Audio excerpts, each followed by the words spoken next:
Hello friends, welcome back to my channel. मैं हूं आरती और स्वागत है आपका मेरे चैनल आरतीज़ डायरी में। तो दोस्तों, कैसे हैं आप सब? आई होप आप सभी अच्छे से होंगे और आपकी पढ़ाई भी अच्छी चल रही होगी।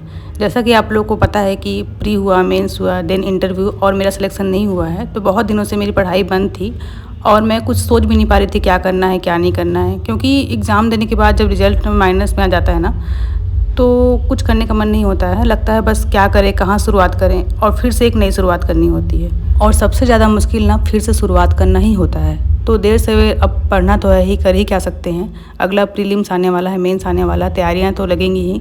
तो मैंने भी अपनी स्टडी स्टार्ट कर दी है, क्योंकि जब आप एक बार स्टार्ट कर देते हैं ना तो आप इजीली पढ़ लेंगे और आपको ऑटोमेटिकली आइडिया आने लगेंगे कि आप कैसे पढ़ सकते हैं। बहुत लोग आप लोग कमेंट कर रहे थे कि प्रीलिम्स की तैयारी कैसे करें, मेंस की तैयारी कैसे करें। तो मेरा तो एक ही सलाह रहेगा कि सबसे पहले आप एक प्रॉपर टाइम में डेली बैठना स्टार्ट कर दीजिए पढ़ने के लिए, कि 6 से 8 बैठना है या 6 से 9 बैठना है तो बैठना ही है। जब आप टेबल पे बैठ जाएंगे ना पढ़ने के लिए, तो आपको खुद ही राह मिलने लगेगी कि मुझे कैसे पढ़ना है या दूसरे ने कैसे पढ़ा है। ठीक है, आपको किसी से पूछने की ज़रूरत नहीं पड़ेगी। और वो टाइम ही मुझे नहीं मिल पा रहा था, तो मैं आज सोची थी, आज संडे था तो मुझे लगा कि चलो आज प्रॉपर टाइमिंग कर लेते हैं, अपना टाइम टेबल बना लेते हैं और कैसे पढ़ना है क्या पढ़ना डिसाइड कर लेते हैं। क्योंकि हफ्ते भर के लिए फिर आप फुर्सत हो जाते हो, सोचने की जरूरत नहीं पड़ती, बस आप एक के बाद एक विषय पढ़ते जाते हो। तो स्टार्टिंग में मैं हिस्ट्री पढ़ रही हूँ, क्योंकि मेरे सबसे कम मार्क्स ना हिस्ट्री में ही आए हैं। अब जो भी रीज़न रहा हो सकता है कि मैं आंसर अच्छे से ना लिखी हूँ, या मैंने जो तथ्यों को वहाँ उल्लेखित किया वो अच्छे ना हो, जो भी रहा हो, मेरा प्रेजेंटेशन सही ना रहा हो, लेकिन कम तो आया ना हिस्ट्री में, तो मैं हिस्ट्री फिर से पढ़ रही हूँ। दूसरा, अब मैं डेली बेसिस में ना आंसर राइटिंग प्रैक्टिस भी करूँगी, क्योंकि जहाँ तक मुझे लगता है ना, आप कितना भी पढ़ लें, आप कितने भी नॉलेजेबल रहें, वो 3 घंटे डिसाइड कर देता है कि आप नॉलेजेबल हैं कि नहीं हैं, कि आप पास होने वाले हैं या फेल होने वाले हैं। तो सबसे ज़रूरी है कि आंसर राइटिंग करना और बहुत अच्छे से करना। तो हिस्ट्री को मैं स्टार्ट करती हूँ मॉडर्न हिस्ट्री से, एक बार रीड करूँगी और प्रॉपर शॉर्ट नोट्स भी बनाऊँगी इसका। तो पिछले इतने दिनों में मैंने क्या किया, तो सबसे पहले तो मैंने अपने जितने भी कॉपीज़ थी उसको बार बार देखा कि मेरी गलती कहाँ पे हो रही है।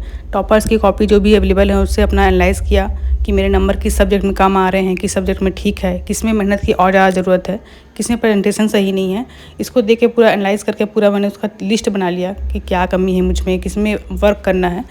मतलब पूरा टाइम मैंने अपने विश्लेषण पे दिया है। अब ऐसे आप पढ़ने बैठते हैं ना तो आपको सही ढंग से पता होता है कि मुझे अब कहाँ मेहनत करनी है, वरना ऐसे ही पढ़ने बैठ जाएंगे तो वही पढ़ेंगे जो लास्ट ईयर पढ़े थे। पहले अपने कॉपीज़ को देखिए, जो भी प्रीलिम्स दिए हैं या मेंस दिए हैं उनके लिए कहूँगी सबसे पहले अपना पिछला रिकॉर्ड देखिए, आप लोग कहाँ गलती किए, कहाँ आपका अच्छा था, उसको और ज़्यादा पढ़िए, उसके बाद ही आगे बढ़िए पढ़ने के लिए। तो मैंने भी पूरा ऐसा लिस्टिंग कर ली है कि मुझे किस पेपर में क्या ध्यान देने की ज़रूरत है, उसी हिसाब से फिर आगे की पढ़ाई होगी, आगे की स्ट्रेटजी डिसाइड होगी।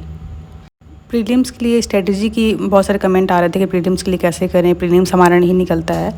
तो प्रीलिम्स में आप लोग पूरा मेंस का पढ़ देते होंगे, हमको सिर्फ प्रीलिम्स निकालने के लिए पढ़ना है, ना कि पूरा ज्ञाता बनने के लिए। तो अभी तो मैं मेंस ही पढ़ रही हूँ, बट दिसंबर जनवरी से मैं प्रीलिम्स पढ़ना स्टार्ट करूँगी। मैं CGGS के लिए सिर्फ हरिराम पटेल को फॉलो करती हूँ। उसके बाद फिर इंडियन GS में हिस्ट्री, पॉलिटी और इकोनॉमिक्स में सिर्फ जो करंट डाटा रहते हैं वो पढ़ लेती हूँ, और करंट अफेयर्स। मेरा इतने में ही प्रीलिम्स क्लियर हो जाता है। अगर आप इसको भी अच्छे से कर लेते हैं ना तो इतने में प्रीलिम्स क्लियर हो जाएगा। लेकिन पिछले कुछ दिनों से अभी फिलोसॉफी के क्वेश्चन और साइंस के क्वेश्चन का वेटेज भी बढ़ रहा है, तो उसको भी ध्यान देने की ज़रूरत है।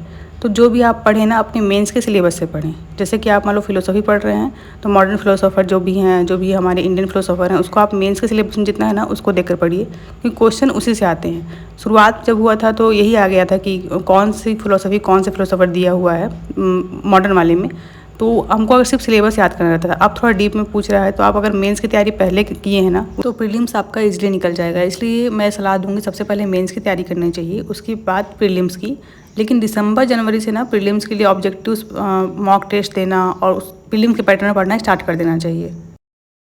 मैं अपना यहाँ प्रॉपर रूटीन बना रही हूँ कि कितने दिन में कौन सब्जेक्ट कंप्लीट करना है और मुझे कितना कितना टाइम दिन भर में मिलता है, उसको सब मैं लिख रही हूँ एक जगह। और किस टाइम में मैं क्या सब्जेक्ट कंप्लीट करूँगी, इसको एक पेज में लिख कर मैं सामने चिपका दूँगी, ताकि मुझे याद रहे कि हाँ मुझे ये पढ़ना है, ये कंप्लीट करना है। ऐसे में क्या होता है ना, चीज़ें होच पोच नहीं होती हैं और ईजी होता है पढ़ाई करना और अपने टारगेट्स कंप्लीट करना। जब आप एक व्यवस्थित पढ़ाई करते हैं ना तो आपको पढ़ने का बहुत मन करता है और आपको कुछ कन्फ्यूजन नहीं रहता कि मैं क्या पढ़ रही हूँ, क्या छोड़ रही हूँ। सो सबसे पहले अपना रूटीन बना लीजिए और टाइम टेबल बना लीजिए। थोड़ी देर में मैं चाय का ब्रेक लेती हूँ, बट चाय पीने का मन नहीं हुआ तो मैं कॉफ़ी बनाती हूँ अपने लिए, क्योंकि छोटे छोटे ब्रेक्स के साथ पढ़ना बहुत अच्छा रहता है। वैसे ही पोमोडोरो टेक्निक इस्तेमाल करना चाहिए, भले 30-20 का नहीं, 35 का नहीं, लेकिन 1 घंटा पढ़िए, 10 मिनट ब्रेक लीजिए, या 2 घंटे पढ़िए, आधे घंटा ब्रेक लीजिए। सब ब्रेक ले पढ़ने से ना क्या है, रिफ्रेश होता है माइंड, और नई चीज़ें, नए डेटा माइंड में जाने में आसानी होती है। मैं अपनी कॉफ़ी लेकर दोबारा से टेबल पे आ गई हूँ। आज छुट्टी का दिन है ना, तो मुझे इतना रिलैक्स लग रहा है कि हाँ, मेरे सामने सिर्फ पढ़ाई करना है और मैं अच्छे से अपना पूरा प्लानिंग कर पा रही हूँ। वरना ज़िंदगी ऐसा लग रहा था भाग रही है, मैं कुछ कर नहीं पा रही हूँ अपने लिए, बस एक के बाद एक दिन पार हो रहे हैं। तो आज मैंने बैठ कर ना व्यवस्थित अपना पूरा रूटीन बनाया, सोचा कि मुझे क्या पढ़ना क्या नहीं पढ़ना, तो मुझे बहुत रिलैक्स फील हो रहा है। अब मैं सेकंड सेशन छत्तीसगढ़ का लूँगी। छत्तीसगढ़ जीएस के लिए मैं हरिराम पटेल ही फॉलो करती हूँ, जैसा मैंने पहले ही बताया है। तो इसके कुछ कुछ टॉपिक्स, जैसे ये तो पढ़ा ही हुआ है, हमको रिवीजन ही करना होता है, तो इसके 1-2 टॉपिक मैं रोज़ रिवाइज करूँगी, ताकि ये भी कंटिन्यू रहे और मुझे ना दोबारा से इसको फिर से नया नया पढ़ रही हूँ ऐसा ना लगे। क्योंकि जो चीज़ आपको बहुत अच्छे से भी याद है ना, उसको अगर आप बहुत लंबे टाइम के लिए छोड़ देते हैं, तो जब आप दोबारा पढ़ते हैं ना, तो बहुत ज़्यादा मेहनत करनी पड़ती है। एकदम नया सा लगता है, पढ़े ही नहीं है, दोबारा पढ़ रहे हैं और फिर से उतनी मेहनत लगती है। और हमारे माइंड में तो ये रहता है कि हम इसको पढ़ चुके हैं, और जब दोबारा उतनी मेहनत करनी पड़ती है तो हमारे अंदर डर आता है और बहुत ही एंग्जाइटी आती है कि हाँ, अब फिर से पढ़ना, अरे ये भी नहीं पढ़ पाए हैं, हम कैसे करेंगे। तो उससे बचने के लिए ना, जो चीज़ें पढ़ चुके हैं उसको बीच बीच में रिवाइज करते रहें। आप इसके लिए रिवीजन के लिए ना शॉर्ट नोट्स भी बना सकते हैं, जिससे रिवाइज करना बहुत ही आसान होता है। इजीली आप 2-3 पेज का नोट्स बना लीजिए, उसको बीच बीच में वीकली रिवाइज करते रहिए।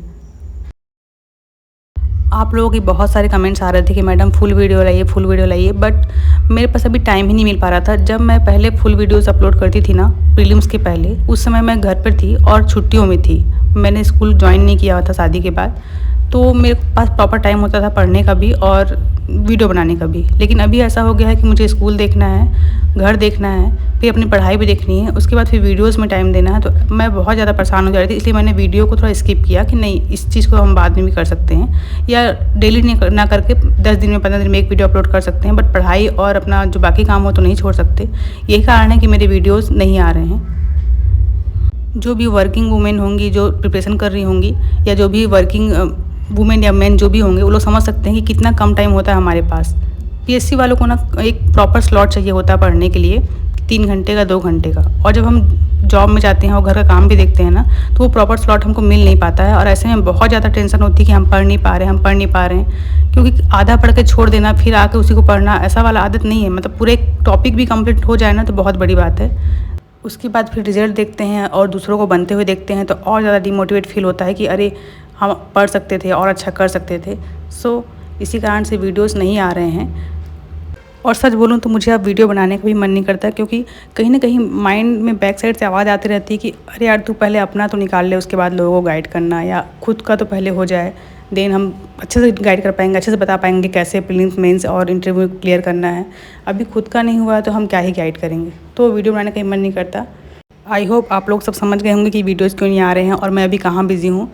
तो ये था आज का मेरा दिन। मैंने आज पूरा प्लानिंग किया और थोड़ा सा हिस्ट्री को ही पढ़ाई की है। अब आगे भी मैं कंटिन्यू रखूँगी पढ़ाई, और अभी थोड़ा सा मैनेज करने का ही चल रहा है, क्योंकि स्कूल, घर, सब चीज़ देख के उसके बाद फिर पढ़ाई भी करना, और प्रॉपर वे में अभी स्टार्ट नहीं हो पाई है। और सही मायने में तो पढ़ाई एग्ज़ाम से कुछ दिन पहले ही बहुत अच्छे से हो पाती है, बाकी टाइम तो हम सिर्फ ऐसी ही तैयारियों में बिता देते हैं। तो इस बार मैं वैसा नहीं करना चाहती हूँ, और मुझे मैथ्स को भी बहुत टाइम देना, क्योंकि मैथ्स में ही मेरे नंबर कम आ रहे हैं। तो ये था आज का मेरा ब्लॉग। आई होप आप सभी को अच्छा लगा होगा। तो आज की वीडियो में इतना ही। अगर वीडियो पसंद आई हो तो वीडियो को like, comment and subscribe. Thank you for watching.